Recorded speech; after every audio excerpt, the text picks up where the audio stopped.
You have to develop an analytical process so that you don't cut across the board. Let me tell you what I'm not going to do, which has been suggested by some candidates for this office. Not Terry, by the way, but some other candidates. They said, well, if there's a 6% deficit, then you just take your calculator and you reduce every department by 6%. That's exactly what you don't do. If there's an education program or a jobs program that works and is efficient, why would you cut it the same as the auditor's office, which is ground zero for dysfunction in county government? So it requires making value judgments and setting up a process where you're, again, going to measure performance to make those difficult decisions. Thank you. Okay. Question for Mr. Fitzgerald. You mentioned 5 pieces of your long-term plan, one of which is job creations. I believe I heard you say that you have a $100 million job creation plan. If I heard you correctly, would you provide us the details of that plan? Sure. Well, the county is eventually going to be the beneficiary of the casino money that comes directly to the county. Part of it goes to the state, part of it goes to the city of Cleveland, part of it is going to go to Cuyahoga County. If you take that revenue stream and you bond it out, if you use it as basically a payment for bonds, it actually creates in excess of $100 million, if that's the choice that's made, and I believe that it should. Now, once you have the fiscal capacity, because up until this time, the county has spent less than 2% of its general fund on economic development. So they have some good programs, but they are not funded at a level that is truly critical mass. Now, what do you do with that $100 million? First of all, I think there should be a focus not just on big projects, but also on small business. Number one source of job creation in this country is small businesses. And you also have more of an assurance that the benefits are getting down to the people themselves and they're not being caught at the higher levels of a big project where we're hoping it's going to trickle down. I'm out of time, unfortunately. It's a large question, but overall that would be my philosophy. Thank you. Ms. Hamilton-Brown, 30 seconds. Sure. I would suggest that we are not sure if the casino revenues, what that amount would be just yet, but I agree that the dollars should be focused for high impact and not used for operating or general administrative costs. So I, too, would focus new dollars and dollars obtained through efficiency on workforce development and job creation. It's not enough to talk about creating jobs if we're not helping people be matched with skills to compete for those jobs. So it's both and. Okay. Kerry? Thank you.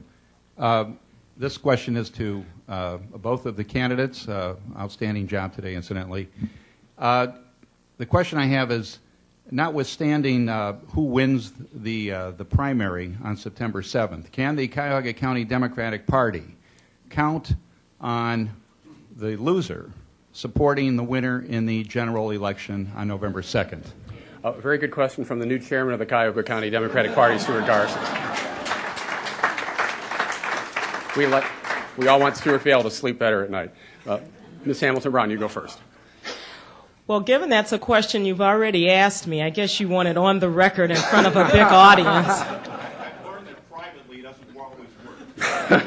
The answer is yes, and there will be no losers here, that Cuyahoga County is really on the way for reform and that we will work together to make sure that a Democrat wins.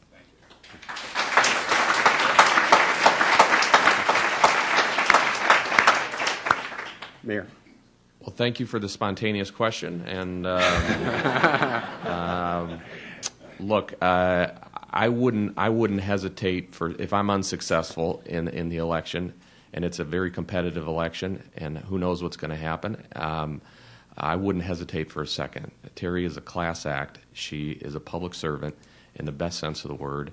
And not only would I endorse her and campaign as much as she would want me to, but I'd be proud to do it.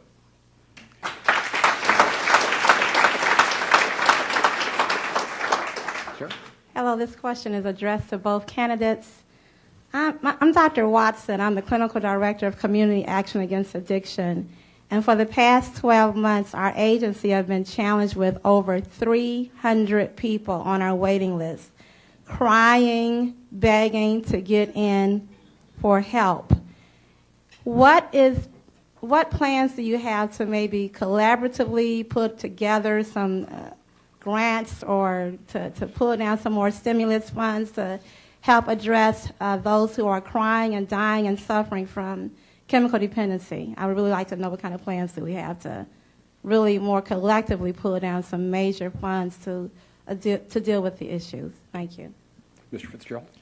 Well, we've talked about how the county has, at least short term, is going to have financial problems, so it's difficult, and I think it probably would be disingenuous if I just told you there's going to be a lot more county money, but I think that you put your finger on something as correct in that the county can play more of a role trying to get state and federal and nonprofit funding for those kind of things. Let me tell you two experiences that I've had in my life that confirm everything that you just said.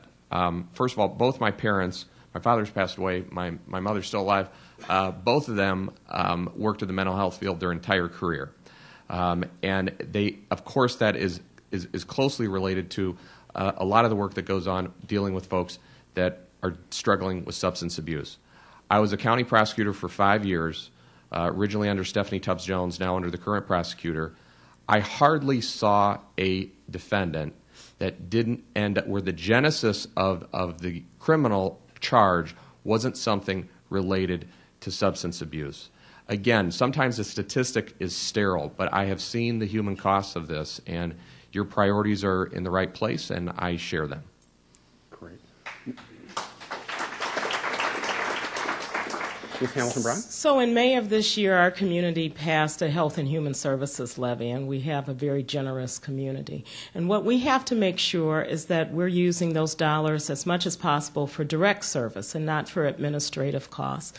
We also have to make sure that few, if any, of those dollars are funding things outside of that, like injustice services, which is happening. So part of our challenge is to make sure that the dollars that our community is providing for very important social services are used and directed towards them. Secondly, we have to be smart. So can we do more with technology, IT investments? That is something that we'll have to look at, and I think the entire county can look at that as a type of investment, a future investment that we need. Great. Thank you very much. Kerry, over here. My name is Michael Nelson. I'm a Ward 7 Precinct Committee person. And one of the things that discourage us down in the inner city is, you know, people that's trying to get people out to vote, and the people in our wards and our precinct don't come out to really vote. And instead of me just looking at them and saying, well, they don't want to be involved or whatever have you, I kind of talk to the people and try to understand why. And what I get is it's the relationship they have with the politicians. It's like an abusive, battered relationship. I mean, that's the way they kind of look at it.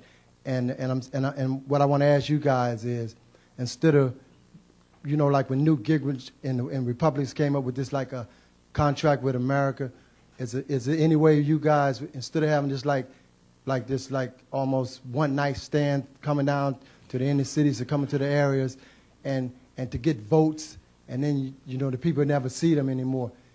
My question is, would you be willing to like maybe something that's not binding or whatever, to a commitment or a promise that you would, you know, not be like an absentee father or something? Would you, you know, actually have a relationship with the people in that area?